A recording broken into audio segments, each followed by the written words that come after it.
Hey, so I just got top 8 with 50 card adventure Spright at the Santa Clara Regionals in California. It's about 350 players, and I went 7-1-1, so 7 wins, 1 draw, 1 loss.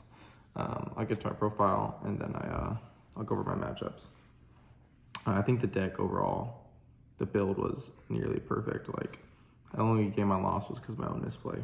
So, 3 blue, pretty standard. 3 jet. This was the only one that was a little cloggy,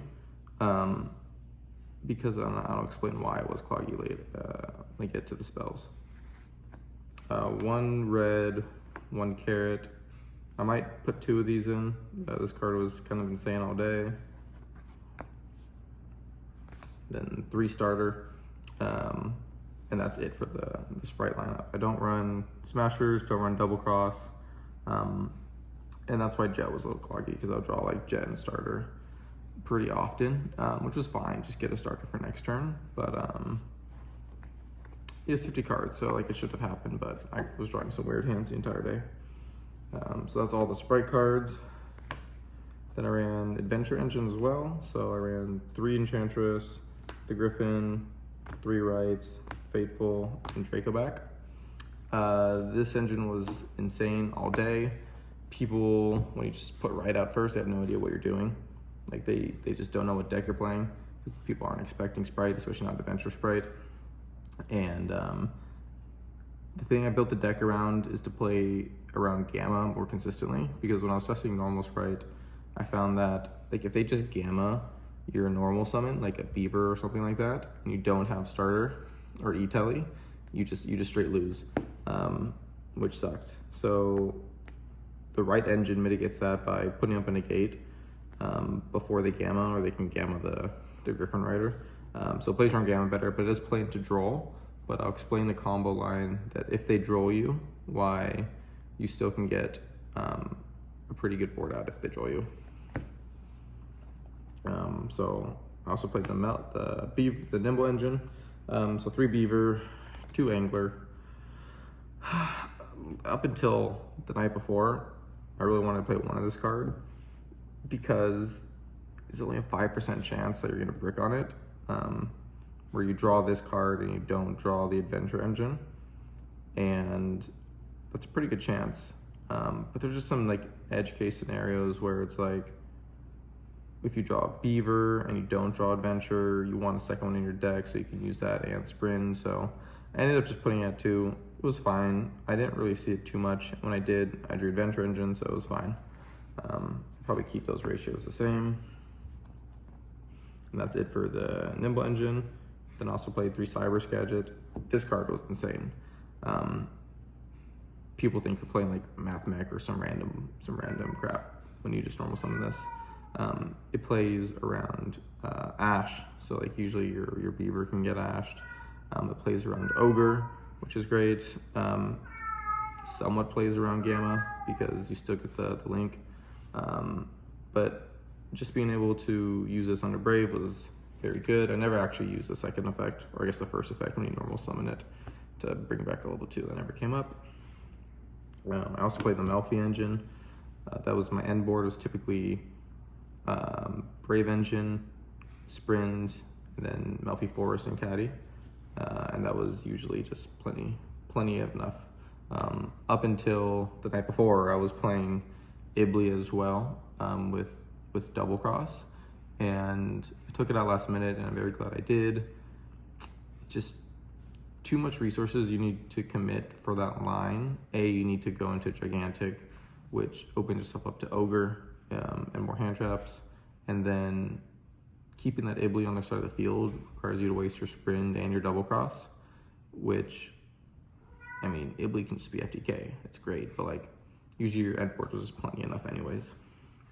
I also ran a Cap Shell. Never saw this card. I'll probably replace it for a second red, to be honest. So that's all the engine pieces. And then for going second cards, I played 3 Droll. Droll's insane in this format. Enough said. I played 3 Gamma. Saw this card 2 times, maybe. It only resolved it once. it was fine when I resolved it, but in theory, this card is like actually insane. I just never saw it going second. I saw Driver more often than I saw Gamma, to be honest, which was slightly annoying. But I would still keep him in because of some other stuff. So Krikara was insane when I drew it.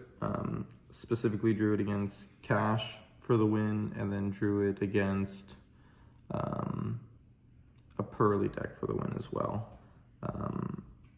Yeah, this is one of the MVPs of the deck for sure. You can go for lethal so easily. So many different ways with either that or Mosquito. And then I ran 3 Ogre. These 3 spots were Double Cross, Ibly, and Gamma Burst. I didn't want to run Smashers because I've played that card for months and have never felt the need for it.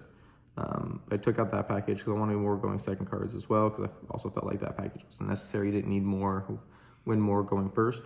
So I put Talents in at first. And then shout out to Tyler, my teammate, part of the mid-combo extenders. He got first at the regional. He was undefeated with Cash. Because I play E-Telly, he said I should play Ogre as well.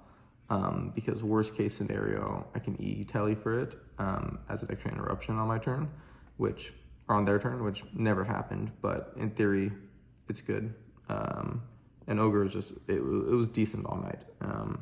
It was dead against some matchups like Branded, but it won me for sure a game against Super Heavy Samurai, and was just overall a solid hand trap. I didn't want to play low impact hand traps like Ogre, but I thought it was better than Ash, as long as you don't run into 5 Branded. And then 3 Prosperity. This card definitely won me 2 games, potting into anti-spell once, but I don't like banishing 6 from extra deck, because by the time I'm done with my combo, I usually have 3 cards left in my extra deck after the 6 here, and then using all my stuff, which is a little stressful if they can break your board. I still probably play it because it's Prosperity, but something to think about. And then Emergency Teleport. This card was insane, actually. And again, shout out to Tyler, because I wasn't running this in this version, because I felt like I didn't need the extra extension, but it came in clutch all day long. I was making Herald with it without the Melfies a lot, just with a regular rank 2. And it was just good to have that extra level 2 on the board to start combos. So that's the main deck. It's a clean 50. Like I said, I wouldn't change much. I would probably swap the cap shell for a red, and other than that, I'd probably keep it the same. Performed as good as it should. I mean, I would draw some terrible, quote unquote terrible hands that just ended up being insane. I drew right, triple blue, and pot, and the people always hand trap the adventure stuff first because they don't know what the hell you're playing. So I baited out all that stuff, and you just end up with the token. And you normal blue, special blue, you get all that advantage, and then the token and the blue just go into sprint, and you keep going from there. Shout out to Cosmo and Wanda being the best tokens.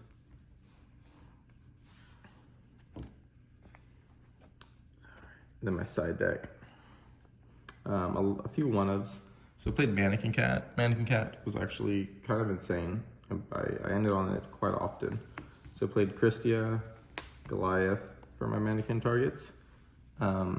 Christia's was mainly for Purely, which won me a game for sure against Purely, but I also ended up siding against Branded. I got Dark Ruler, so it didn't end up coming up.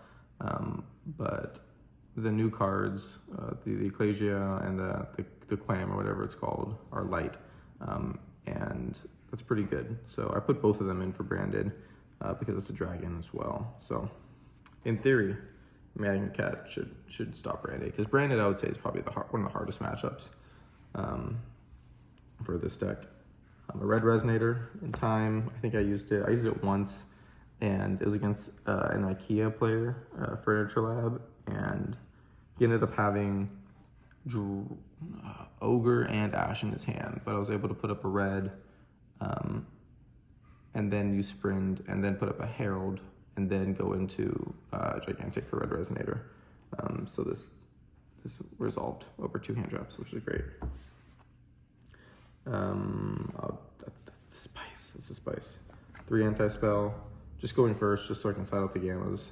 I usually sided out 2 gammas and a driver for these, and I keep the E-Tel. I keep 1 gamma in just for E-Telly, which came up a lot actually. Anti-spell's insane. 3 Ghost Spell for branded, so I didn't get expulsion locked, and 4 Math Mech, which is just as like FTK versus Math Mech. I ended up siding in against Cash going first because I wanted to side out some other cards just to hit Birth. It's not great versus Cash, but I actually say, and I sided in against Super Heavy Samurai. This card overperformed for sure, considering might go like 2 Bell, 2 Ogre in the main actually, and take out the Cap Shell. That's a possibility. Then I sided in 2 evenly matched. I had 2 extra slots. It was between this and Cosmic. I wanted some sort of like back row destruction or back row removal, and I didn't need it going first. Cosmic's obviously, you can side in going first too, but I felt like going second. This just did everything that Cosmic would have done and more. I only saw it 3 times. 2 times it was dead because I blindsided not knowing what the guy was playing because he scooped before he could show me anything game 1. So I sided evenly thinking, he didn't have any hand traps. Maybe he's playing like Labyrinth or something. I got gimmick locked, so this was dead. So that was fun.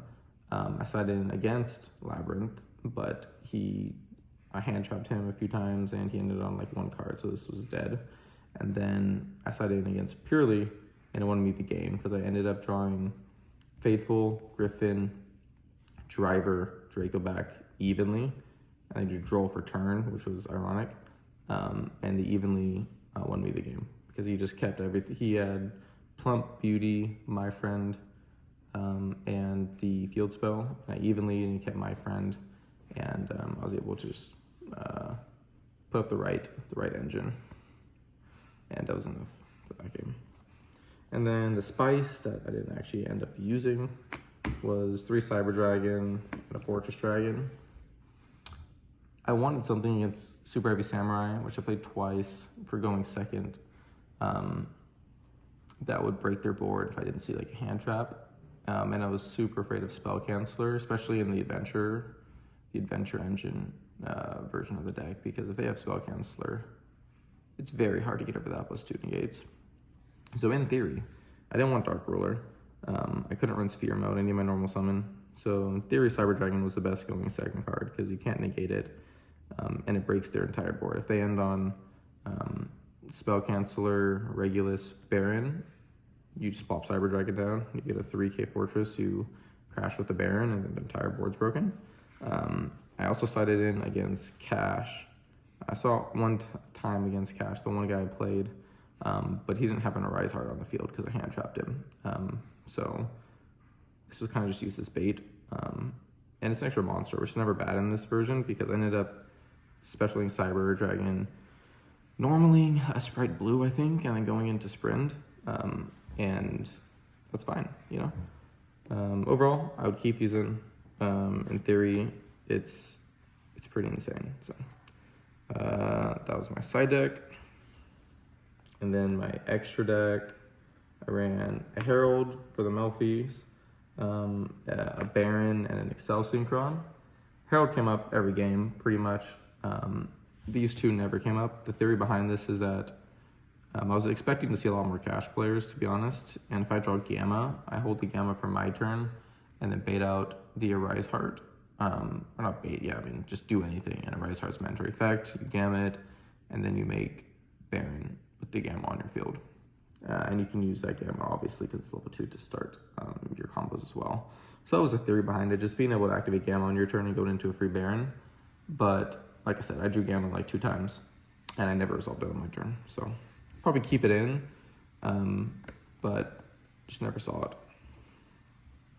For links, I played Sprint, definitely the MVP of the deck. when this card resolves, you win. I played Link Grebo because of Cyber Skagit, Underworld Goddess for the Pearly matchup.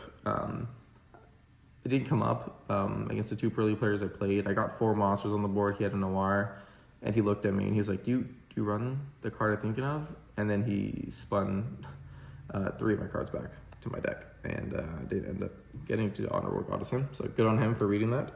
And then I played IP Avermax. I probably cut these, to be honest. They were never needed. I think I went into it one time in a win more situation just because I just had more stuff to make. I didn't need it. In theory, like, this can be your Baguska out too, but you can just use Sprint to out Baguska. Like, I ended up like going into Sprint, and then I had 4 monsters, so I used 2 for Sprint, I used 2 Doflate for Gigantic, and then I used Sprint's effect to bounce the Baguska, and then I used Gigantic's effect, and I kept going from there. So these are kind of unnecessary, but Avermax is just good because Super Heavy Samurai and Purely don't really have a good, I mean, they have Santa Claus, but other than like Kaijus, they don't have to get out to this card, so it can buy you a few turns. Then I ran Downer and a Zeus. I'll probably cut Avermax and IP for another Zeus and something else. If I had another Zeus, I could have broken a cash board pretty easily, but he banished that, so it was rough. Double Gigantic, I always banished 1 for Prosperity. You never need more than 1. I honestly could cut this card to 1, and I would never care. You don't make Gigantic that often in this deck because you're just making Sprint, and you're just kind of going straight into Melfi. If you don't draw any of the Spright cards, then you could want to go into Gigantic, but you're playing into more hand traps there. There was a situation in late game 3, and I needed to like resolve, or I needed to get a Mannequin Cat on the field, and Sprint resolved, and I was like, well, I could play around Ogre by just not going to Gigantic, and I lose the Gigantic and the starter. So I decided, well, I lose if they have the Ogre. So I didn't even end up going to Gigantic. I just went straight into Mannequin Cat with the 2. So this card's risky, especially because Ogre's in the meta a lot. Melfi Forest, amazing. Mosquito, amazing. I think OTK twice with this card. And then Mannequin Cat, also very good. So that's the deck profile. Like I said, I wouldn't change too much about it. I thought it performed really well. My matchups were 2 branded, which I lost to 1 of the branded. 2 Super Heavy Samurai, 2 Purely, an IKEA Lab player, a Cash player, and a Makonko player who I tied with because I full comboed. I know game 1, I know what he's playing. I full comboed. He Lava Golemed my Carrot and my Red. Kaiju slumbered. Wiped my field, put up a Kaiju, the 3001, and then did all his Makonko stuff and just crashed into the Kaiju 3 times per game. So that sucked. And then game 2, I just used Mosquito a bunch of times to try to get him down, and time was called, and he was at 14, I was at 23, so I tied there. So that was my deck profile. Pretty happy about everything, and yeah, Sprite's not dead. Spright best deck.